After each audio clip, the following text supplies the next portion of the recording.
Persona is my favorite gaming franchise of all time. It shaped who I am as a person, and it has saved me in more ways than one, but that doesn't mean I love everything attached to the series. I've had mixed feelings on certain versions of Persona 3, especially Portable, and going into episode Aigis, I honestly wasn't expecting much, but between the price discourse, the reload backlash, and my own lack of excitement for Aigis focused content, this expansion already had an uphill battle for me.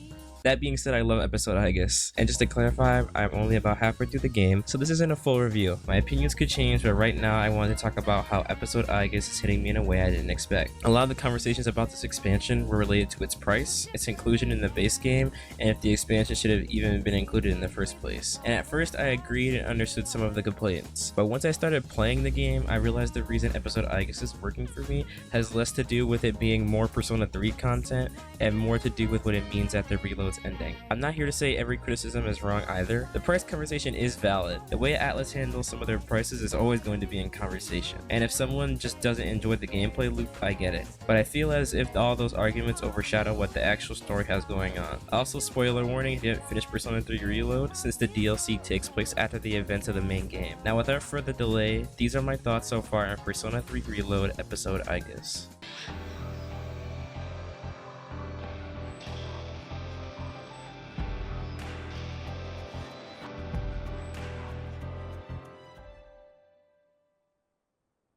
Episode Aigis takes place on March 31st, just a few weeks after Makoto died preventing the fall. The remaining SEES members are handing in their gear and Invoker as the school year comes to an end as they all seek to go their separate ways. It also seems that Akihiko and Yukari, who I'll talk about later, aren't even present to hand them in. Later that night, they're all having a final meal together until midnight hits and the dark hour strikes once again. What was that? Right at midnight. No way.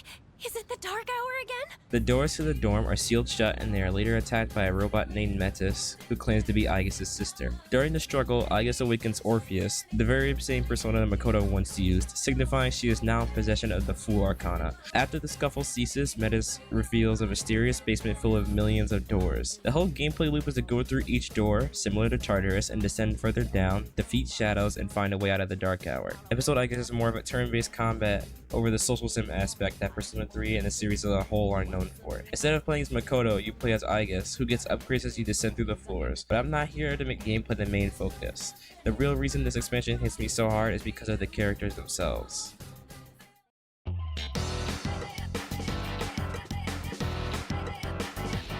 What I like so far about the DLC is that you can very clearly see that Makoto's death has very clearly fractured the team. Some of the characters want to move forward, some of them clearly can't, and some of them are clearly trying to stay mature about it, and others are letting their grief turn into anger, which all feels real. Grief doesn't hit the same for everybody. Some people shut down, some people lash out, and some people act fake.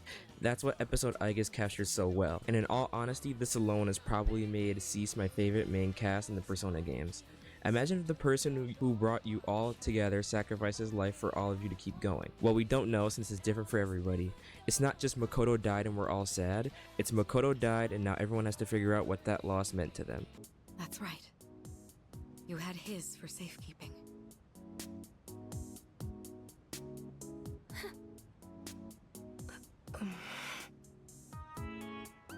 Hey, come on.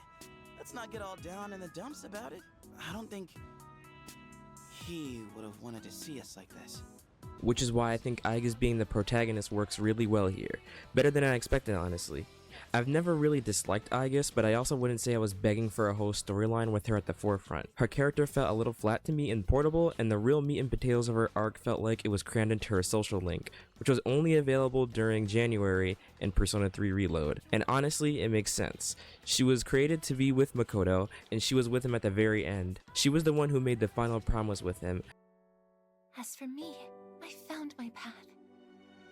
And that's to protect you with my life.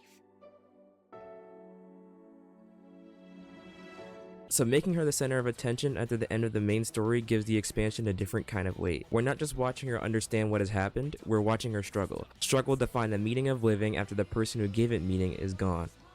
I'm also curious about Metis so far. At first she feels like the sudden new character thrown into the story, but I think that works because episode Aigis in itself feels unnatural. SEES being trapped in the dorm and Metis adds to this uneasy feeling. I don't fully know her yet, but for now she adds mystery without taking away from the focus, which is Aigis. I will say that I do enjoy seeing Aigis and Metis interact with each other. It's often used as a nice break from a more serious story event, while also feeding me breadcrumbs on what's going on with her character. The last character I want to talk about that I'm really curious about is Yukari, and oh boy have I heard a lot of mixed opinions about her character in this section of the story. As stated, I'm not that far into the expansion, only about 14 hours in as of this recording, so I'm not sure what she does that causes such a divide amongst fans, but from what I've gathered so far, her way of grieving is interesting. Today?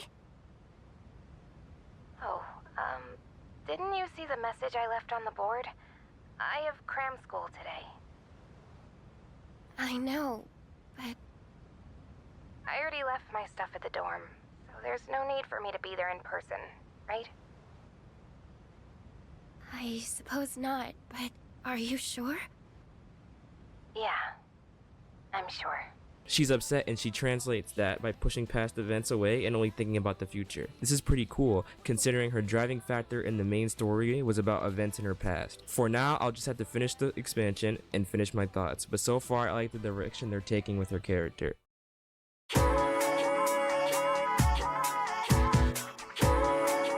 One of my biggest things with Persona 3's ending was that I've always wanted to know what happened and how everyone reacted to Makoto's passing. The ending being so abrupt does its job, but it left me desiring more. So you could imagine my excitement when I saw the announcement for Persona 3 Reload DLC. When the expansion first got announced, I thought episode Aigis was just going to be another Atlas cash grab because people liked Persona 3. But so far, it feels even more necessary than I thought. It doesn't make the original ending obsolete. I actually think the original ending is powerful in its own right, but episode Aigis adds another potential layer to it, and turns Makoto's sacrifice from a beautiful moment into a mental weight for the rest of the cast to live with, especially Aigis. With that being said, I don't think episode Aigis is perfect. Let's address the elephant in the room: the price. Alright, I've been an Atlas admirer since 2019. I own a bunch of Persona stuff. My profile picture is Persona, my Discord account is Persona, my entire YouTube channel is based around Persona, but $34.99 for an expansion is a little crazy. I personally waited for it to go on sale. It was around $10. I'm not going to sit here and act like that's not a valid criticism, but I do think there's a difference between criticizing the way something is sold and dismissing the game's story in itself. Because as an actual follow-up to Reload's ending, episode Aigis hit me harder than expected. My only criticism about the game itself currently is the floor boss battles. It has the same issue Reload had, where they're just big damage sponges that can sometimes just one-tap your team.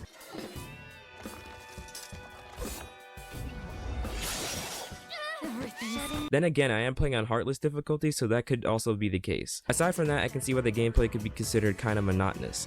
There aren't as many of those story moments breaking up the dungeon crawling, which is kind of draining. One of the reasons episode Aigis works for me is because it makes Cease feel even more alive. It made the final stretch of Reload hit even harder. Because of that, seeing the team fractured and distant from one another after Makoto's death lands. It doesn't feel like I'm being directly told they miss him.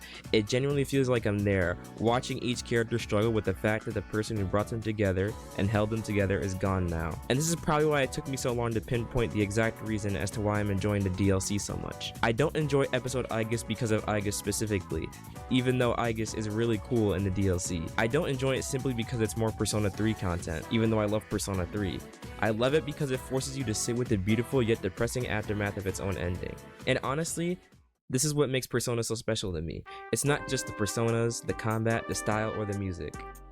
Well, it's partially the music, but it's the fact that Persona makes you spend so much time with these characters that their problems don't feel like story events anymore.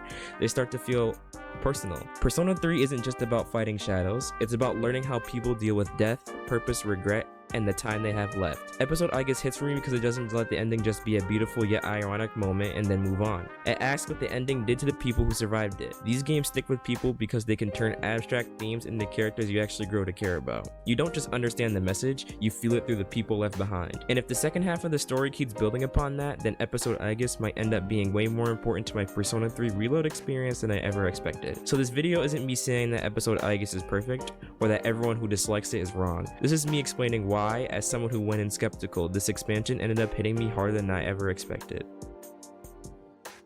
Good grief, that was a lot of words. Imagine how long the full review will be. But seriously, thank you guys for watching my first of many more Persona videos to come. I've had a lot of motivation over this past week, so we're gonna try weekly uploads for a bit. A new video is coming out at the same time next week. If you enjoyed the video, I'd appreciate it if you dropped a like and subscribe to the channel, and let me know in the comments. If you played episode Aigis all the way through, how did you feel about it? Did it make Persona 3's ending hit harder for you, or did it feel unnecessary? Because I can definitely understand both sides. Thank you guys for watching, and I'll see you next time.